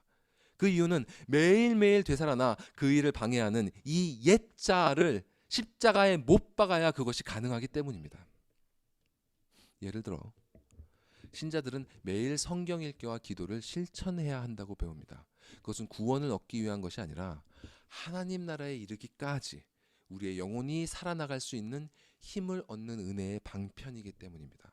그런데 이 일은 절대로 무의식적으로 반복하는 습관이 될 수 없습니다. 우리의 옛자아는 그리스도를 싫어하기 때문에 거듭난 생명의 힘으로 이것을 매일매일 이겨내지 못하면 우리는 이러한 경건 생활을 진실되게 실천에 옮길 수 없습니다. 만약 여러분이 성경 읽기와 기도를 그저 습관적으로 하고 있다면 그것은 참으로 진리를 따르는 일이 아닐 수도 있습니다. 경건 생활이 아무런 영적 저항 없이 삶 속에서 습관적으로 실천되고 있다면 여러분 주의하셔야 합니다. 우리는 항상 우리의 신앙생활이 매너리즘에 빠지는 것을 경계해야 합니다. 반면에 참되게 진리를 따르는 자들은 빛으로 예수 그리스도께로 신실하게 가까이 나옵니다. 왜 그렇습니까? 이는 그 행위가 하나님 안에서 행한 것임을 나타내려 함이라. 하나님 안에서 행한 것이란 말은 하나님에 의해서 행한 것, 하나님을 통해서 행한 것으로도 번역될 수 있습니다. 영어 성경은 그래서 이를 What he has done has been done through God 이라고 번역합니다. 하나님을 통해서 행했다. 이 말씀은 그들이 진리를 행한 것이 그들의 주도로 한 것이 아니라 하나님을 통해서, 하나님에 의해서, 하나님 안에서 행했다는 뜻입니다. 진리를 참되게 따르는 자들은, 복음을 참되게 믿는 자들은 이 사실을 압니다. 그들은 자신이 결단해서 이 복음을 믿은 것이 아님을 알고 있습니다. 그들은 자신들의 힘으로 이 진리를 따르는 것이 아님을 잘 알고 있습니다. 그렇기에 그들은 신실하고 겸손하게 말씀 앞에 나옵니다. 자신이 이렇게 말씀을 읽을 수 있는 것이 얼마나 감사한 일인지 알고 있기 때문입니다. 또한 그들은 매일매일 갈급한 마음으로 기도에 무릎을 꿇습니다. 하나님의 도우심이 없다면 그들이 하는 모든 일들이 그저 헛되고 헛되어 바람잡는 일일 뿐임을 깨달았기 때문입니다. 그렇기에 그들은 그들의 모든 삶이 하나님 안에서, 하나님에 의해서, 하나님을 통해서 이루어지기를 간절히 소망합니다. 그러한 그들의 경건한 삶을 통해 진리를 따르는 이 모든 선한 일들을 그 사람이 아니라 하나님께서 친히 이루셨음이 이 세상 가운데 영광스럽게 드러나게 되는 것입니다. 말씀을 맺도록 하겠습니다. 복음을 믿는 여러분, 여러분의 경건 생활은 어떻습니까? 혹시 말씀을 읽고 기도하는 경건 생활이 전혀 없으십니까? 그렇다면 진실로 자신이 복음을 믿고 있는지 여러분의 영을 점검해 보시길 권면합니다. 여러분이 거듭났다면 새로운 생명의 영이 있을 것입니다. 그 생명은 마치 갓 태어난 아이가 엄마의 젖을 찾듯이 그리스도의 은혜를 간절히 찾을 것입니다. 그리고 성령께서는 그 영을 절대로 버려두지 않으시고 말씀의 양식을 이런저런 방식으로 공급해 주실 것입니다. 만약 여러분에게 그리스도의 은혜를 향한 이러한 허기가 없다면 회개하고 주께 돌아오시기 바랍니다. 여러분에게는 지금 생명이 필요합니다. 만일 말씀을 읽고 기도하는 경건 생활을 실천하고 있으나 그 안에 기쁨과 은혜가 결핍되어 있다면 먼저 여러분의 삶을 점검해 보십시오. 만일 어둠 속에 숨기는 무엇인가가 있다면 여러분은 그것이 얼마나 추악한 것인지 아직 모르고 있습니다. 여러분은 그것이 여러분의 영혼을 물어 죽이는 끔찍한 불뱀임을 인식하셔야 합니다.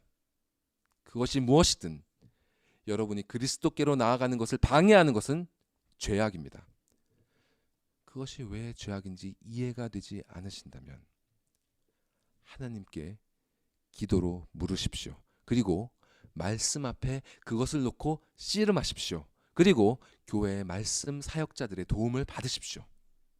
여러분이 진정으로 그 문제를 하나님 앞에 가지고 나아가신다면 그분은 결단코 여러분을 외면하지 않으실 것입니다.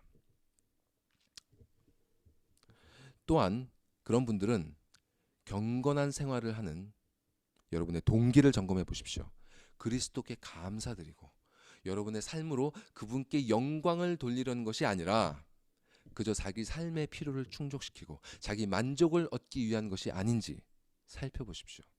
만약 여러분의 동기가 그런 것이라면 여러분은 지금 진리를 따르는 것이 아닌 습관적인 행위를 하고 계신 것입니다.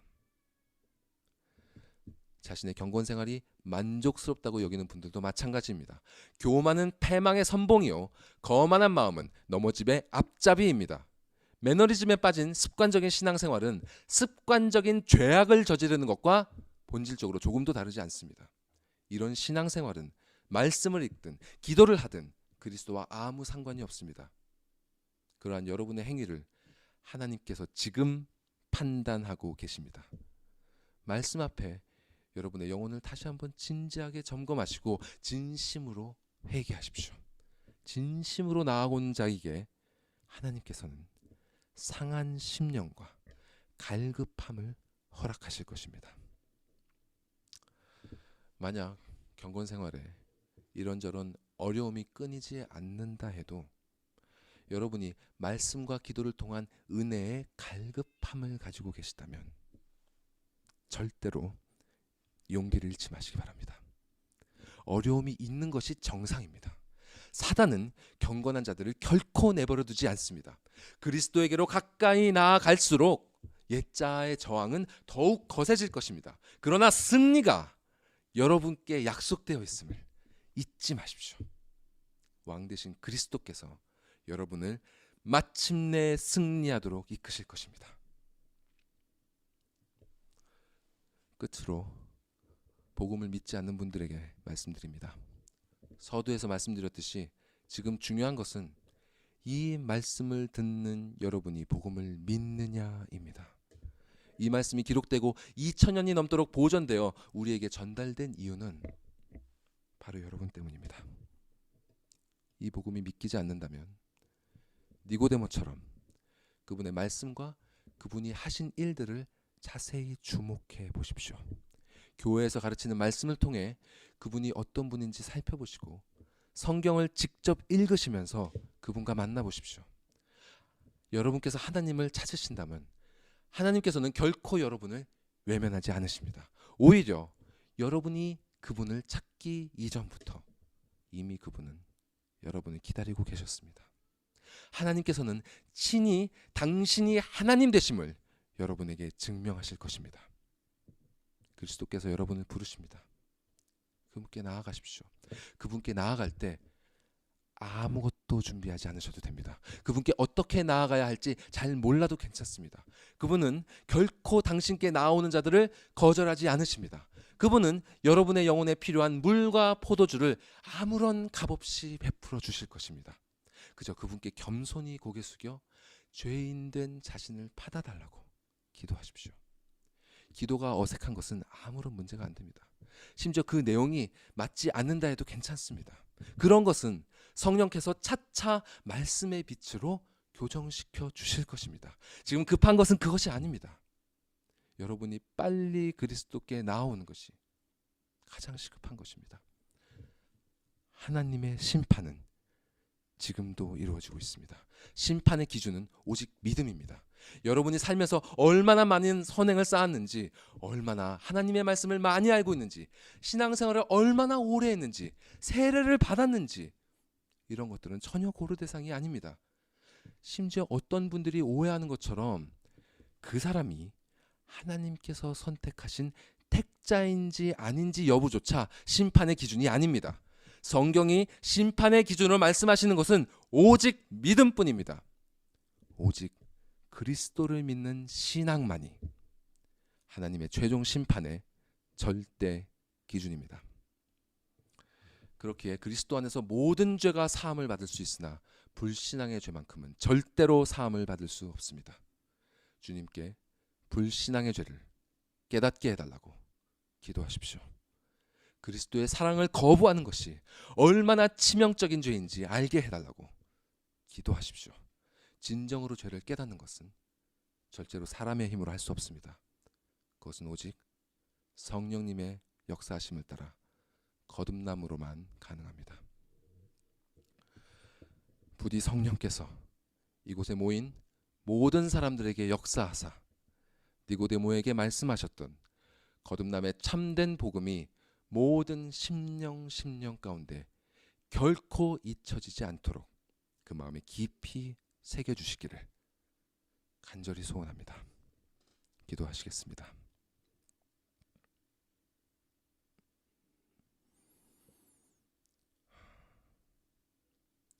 사랑의 아버지 하나님, 지금 이 시간 우리가 주님 앞에 나아옵니다. 주님, 우리의 마음이 아직 그것을 잘 알지 못할지라도 주님 앞에 우리가 우리의 모든 죄를, 특히 삶의 뿌리 깊이 박혀있는 그 죄를 회개하기 원하옵나이다. 주님, 우리의 마음을 깨워주시옵소서. 이 마음을 살려주시옵소서. 우리의 눈을 뜨게 하사 그 죄가 우리를 죽이고 있는 끔찍한 불뱀임을 보게 하여 주시옵소서. 그리하여서 우리가 주님의 그 약속의 말씀을 기억하고 우리의 눈을 돌려 우리를 대신하여 십자가에 못 박히신 그리스도를 바라보게 하여 주시옵소서. 그분만 바라보게 하여 주시옵소서. 우리의 매일매일의 삶 가운데 그 옛된 자를 죽이고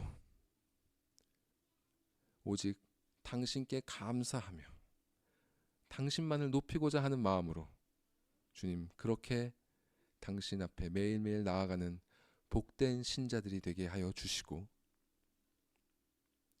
아직 잠을 자고 있는 자들 깨워주시사 그들 또한 이 복된 은혜 언약 속에 동참하게 하여 주시옵소서. 이 모든 말씀 우리 구주 예수 그리스도의 이름으로 기도드리옵나이다. 아멘.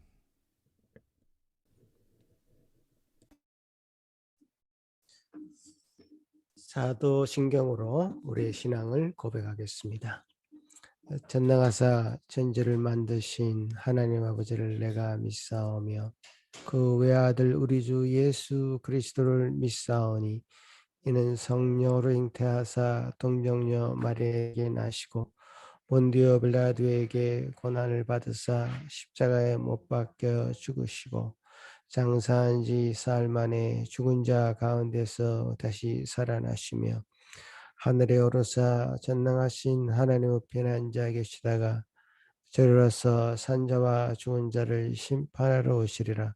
성령을 믿사오며 거룩한 공예와 성도가 서로 교통하는 것과 죄를 사하여 주시는 것과 몸이 다시 사는 것과 영원히 사는 것을 믿사옵나이다. 아멘. 찬송가 539장 찬송드립니다.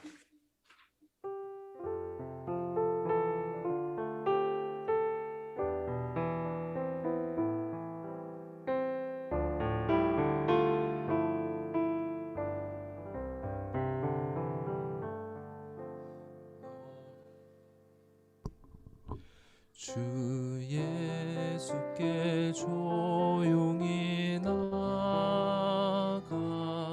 내 모든 짐 내려놓고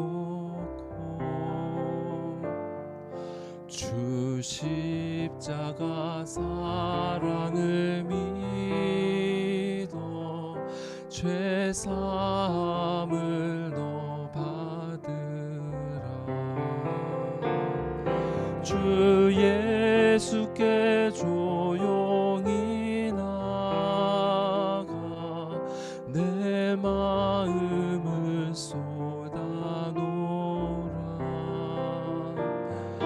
늘은 미리 보시는 주님 그 은혜를 베푸시리.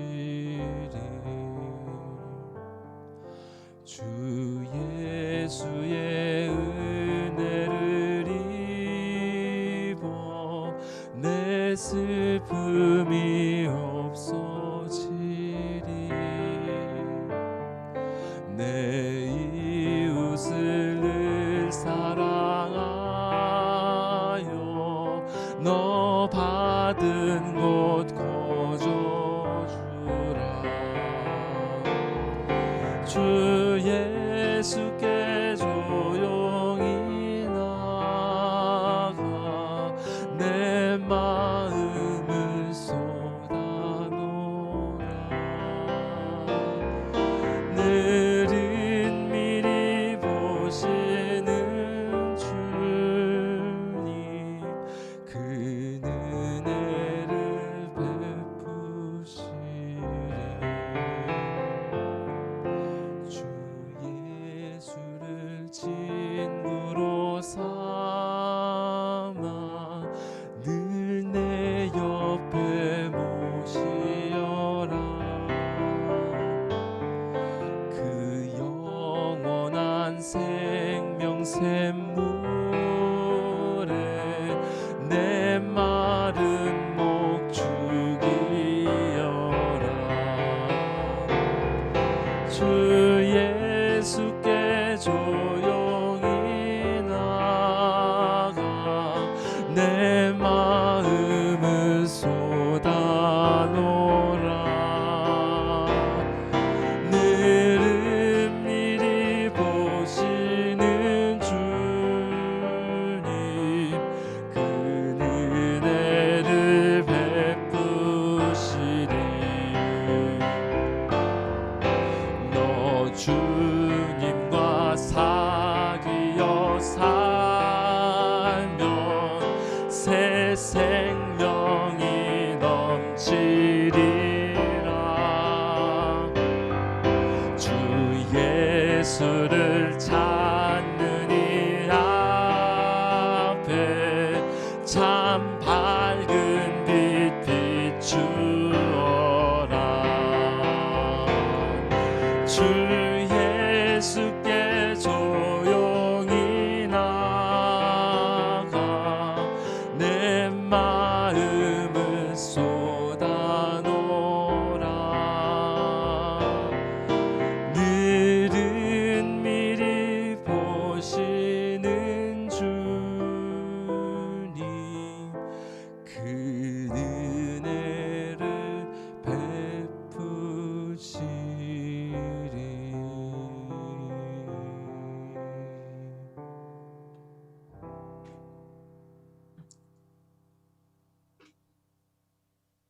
주님 크신 은혜로 우리에게 믿음을 허락하여 주시고 그 주님 앞에 우리 마음을 내어놓게 하신 것 참 감사합니다.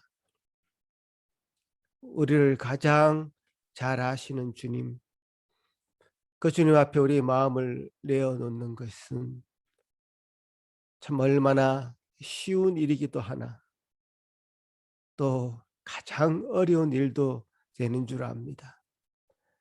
주님, 우리 자신이 우리를 가장 잘 알므로 우리가 얼마나 죄악 가운데 빠져 있는지, 어둠을 더 사랑하고 있는지, 또 이 세상을 더 사랑하고 있는지 우리 스스로를 보게 하여 주시고 주님 앞에 이 모든 마음을 내려놓음으로 말미암아 주님 주시는 은혜를 온전히 한껏 받게 하시고 그 은혜를 통해서 믿음을 소유한 자로 신자로서 성도로서의 삶을 온전히 살아갈 수 있도록 저희를 복내려 주시옵기를 소망합니다.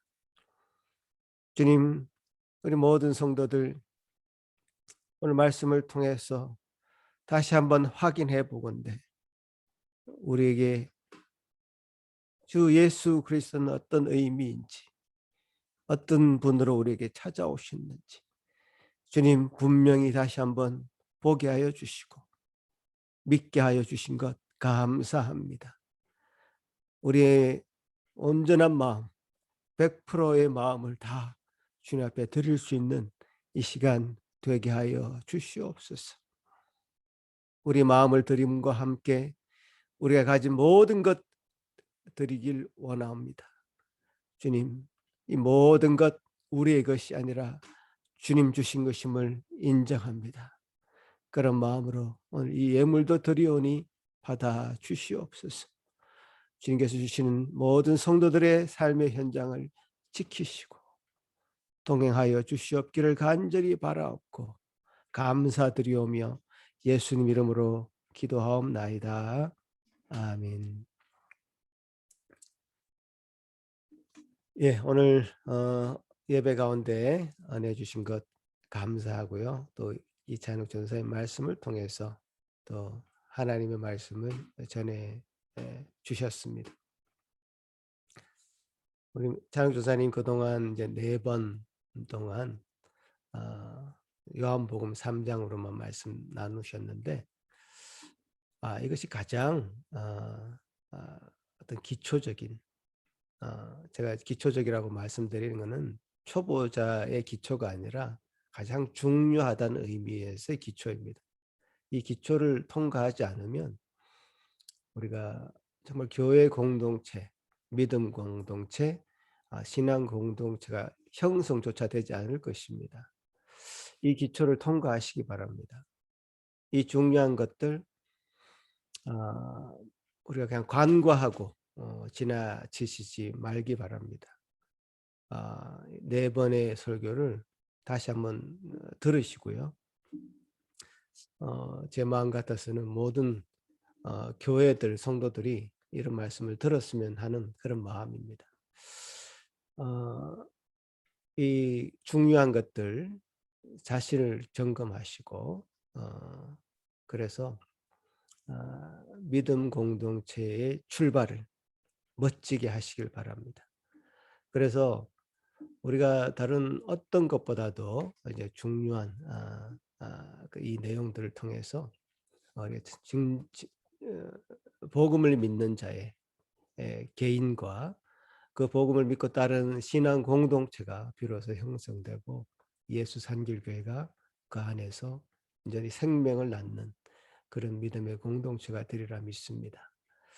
이 말씀 통해서 여러분 다시 한번 여러분 위치를 확인하시고 믿음으로 온전히 나아가는 저와 여러분이 다 되시길 바랍니다. 한 주간 또 삶 속에서 큰 은혜와 감사의 삶이 있기를 간절히 바랍니다. 기도하시겠습니다.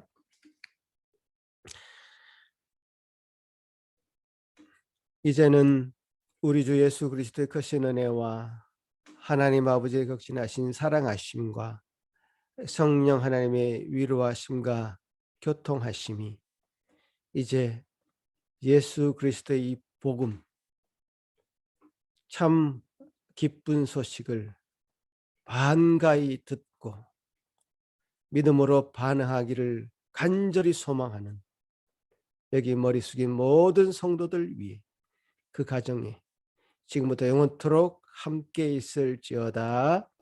아멘.